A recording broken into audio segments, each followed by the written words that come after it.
அனைவருக்கும் வணக்கம். அனைவரையும் ஆதிகுரு சேனல் வழியாக சந்திப்பதில் மகிழ்ச்சி அடைகின்றேன். நாம் இன்றைக்கி அக்ஷய திருதையினுடைய சிறப்பை பற்றி பார்க்க போகிறோம்.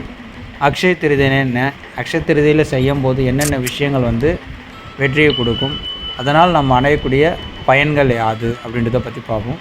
ஃபஸ்ட்டு அக்ஷய திருதையே என்ன அப்படின்னாக்கா, அக்ஷய பாத்திரத்தில் எந்த பொருள் நமக்கு போட்டு எடுத்தாலும் அது கொடுத்துட்டே இருக்கும். அது ஒரு எண்டே இருக்காது அப்படின்னு சொல்லலாம். ஒரு நாட்டுக்கு வேண்டிய செல்வமாக இருந்தாலும் சரி, தானியமாக இருந்தாலும் சரி, உணவாக இருந்தாலும் சரி, எதுவாக இருந்தாலும் அது நிரம்ப கொடுத்துட்டே இருக்கக்கூடியது தான் அக்ஷய பாத்திரத்தினுடைய ஒரு மெயினான ஒரு இது. அப்போது இது ஏன் இதை பற்றி நம்ம இன்றைக்கி பார்க்குறோன்னா, இந்த அக்ஷய திருதை அன்றைக்கி தான் இந்த அக்ஷய பாத்திரம் பஞ்சபாண்டவர்கள் கொடுத்தது போலையும் அவங்களுடைய வாழ்க்கை வரலாற்றில் அவங்க நிறைய சாதனைகள் புரிஞ்சிருக்காங்க. அக்ஷய பாத்திரத்தினுடைய இதை பற்றி நிறைய சொல்லப்பட்டிருக்கு.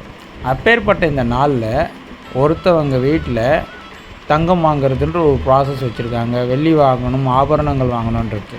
நீங்கள் எது செய்கிறீங்களோ இல்லையோ, காலையில் எழுந்த உடனே உங்கள் வீட்டுக்கு அருகாமையில் இருக்கக்கூடிய ஒரு கடைக்கு போயிட்டு 1 கிலோ உப்பு, ஒரு கிலோ அரிசி, கொஞ்சம் பருப்பு, தேவையான அளவுக்கு துவரம் பருப்பு, இது கட்டாயமாக இந்த 3 மட்டும் வாங்கினா போதும். இதை தவிர்த்து நீங்கள் வேறு எதனா மல்லிகை சாமான் வாங்கினாலும் சரி, இல்லை வேறு ஏதாவது வாங்கினாலும் இது வாங்கி வீட்டில் ஒரு காமாட்சம்மா விளக்கு ஏற்றி அந்த இடத்துல ஓப்பன் பண்ணி வைங்க. அப்படியே க்ளோஸில் வைக்கக்கூடாது. ஓப்பன் பண்ணி அவங்க முன்னாடி வச்சுட்டு உங்களுக்கு தெரிஞ்ச இறைவனை வேண்டுங்க. குலதெய்வம், இஷ்ட தெய்வத்தை வேண்டிட்டு முடிஞ்ச மகாலட்சுமியோடைய மந்திரத்தை சொல்லி நல்லா பிரார்த்தனை பண்ணிவிட்டு ஒரு நல்ல ஓரை, அதாவது குரு ஓரை, இல்லை சுக்கிர ஓரை, சந்திர ஓரை, இந்த மாதிரி நல்ல ஓரையில், அப்படி இல்லை அப்படின்னாக்கா கௌரி பஞ்சாங்கத்தில் அமுத நேரத்தில் போடலாம், இல்லை லாப நேரத்தில் போடலாம்.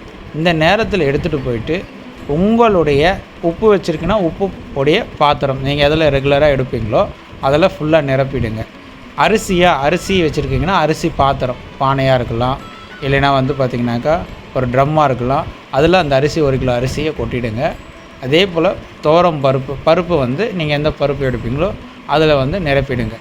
இதை நிரப்பிட்டிங்கன்னா உங்களுக்கு இந்த வருடம் மட்டும் இல்லாமல் எப்பொழுதும் உங்களுக்கு உணவு தட்டுப்பாடு என்பது வரவே வராது. அது தவிர்த்து ஏதாவது ஒரு புது தொழில் செய்யணும், வியாபாரம் துவங்கணும் அப்படின்னாக்கா இந்த நாளில் நீங்கள் ட்ரை பண்ணுங்கள். கட்டாயம் ஒரு பாசிட்டிவான ப்ராசஸ் உங்களுக்கு கிடைக்கும். மேலும் இந்த நாளில் ஏதாவது படிக்கிறது, இல்லை புதிய ஒரு விதத்தில் ஒரு புதிய பயணங்கள் மேற்கொள்கிறது, இதெல்லாம் உங்களுக்கு பாசிட்டிவான விஷயத்தை ஏற்படுத்தக்கூடும். ஏன்னா இது உங்களுக்கு கொடுத்துட்டே இருக்கும். இதனால் நீங்கள் லாபம் அடைஞ்சிட்டே இருப்பீங்க. அது அக்ஷய திருதையினுடைய சிறப்பு. இந்த அக்ஷய திருதையாகப்பட்டது இந்த வருடத்தில் வெள்ளிக்கிழமை, அதாவது 10/5/2024 அன்று வருது. விடியற் காலை 4 மணிக்கே ஸ்டார்ட் ஆகிடுது. மறுநாள் கிட்டத்தட்ட தோராயமாக 5 மணி வரைக்கும் இருக்குது. அதனால் நீங்கள் விடியற் காலையிலேருந்து மறுநாள் வரைக்கும் நீங்கள் அந்த நாள் ஃபுல்லாக நீங்கள் எப்போ வேணாலும் பயன்படுத்திக்கலாம். நாளைக்கு சுக்கிர ஓரையில் பயன்படுத்தலாம். காலையில் 6 to 7, மதியம் 1 to 2, மாலை 8 to 9 இருக்கும். அதே போல் குரு ஓரையில் பயன்படுத்துங்க, சந்திர ஓரையில் பயன்படுத்துங்க, புதன் ஓரையை பயன்படுத்திக்கிங்க. ராகு காலம், யமகண்டம் இருக்கக்கூடாது.